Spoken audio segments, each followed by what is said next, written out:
Background on the independent living movement. Well, now, imagine this. You had a disability, right? And your only options were what? Institutions or relying entirely on your family?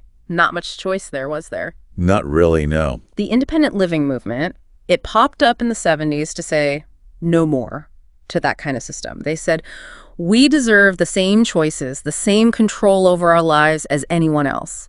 And that's where these PA services come in. They're not just a nice add-on. They're vital for making that vision a reality.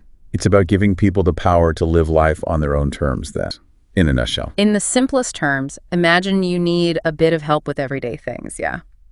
A PA service means having someone there, not just to do tasks for you, but to do them your way. Right, so you're calling the shots. Exactly. You choose who you work with, what tasks they help you with, even when they come over. It's about putting you in the driver's seat. So it's not just about receiving care, it's about having a real say in how that care is provided. That's it. And that's a key difference between PA services and something like, say, traditional home help. It's not just ticking boxes. It's about empowering disabled people to live full, independent lives and goals, their aspirations for independence, for social inclusion, the whole picture. Seeing the person, not just the disability. Exactly. Absolutely, seeing the person behind it. Well, if you look at the latest figures, it seems only about 2,500 people in the whole of Ireland are actually receiving PA services.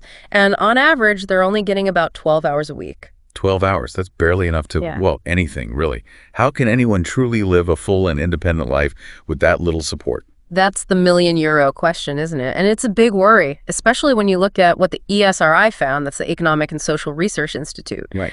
Their 2022 report, it showed just massive variation in the hours people were receiving. Some were getting as little as 5 hours a week. 5 hours a week? That's less than an hour a day.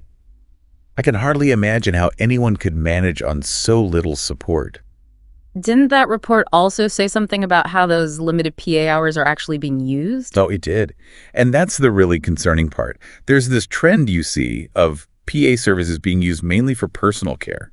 Things like help with getting dressed, washing, eating. The essentials, really. Yes. And while those things are obviously important, it does mean that those precious few hours are getting eaten up by the bare minimum, leaving little to no time for things like education, work, social activities. That's a huge issue because it goes against the whole entire ethos of what PA services are supposed to be about. Remember, it's not just about providing basic care. It's about empowering people to live full and meaningful lives, lives they have control over.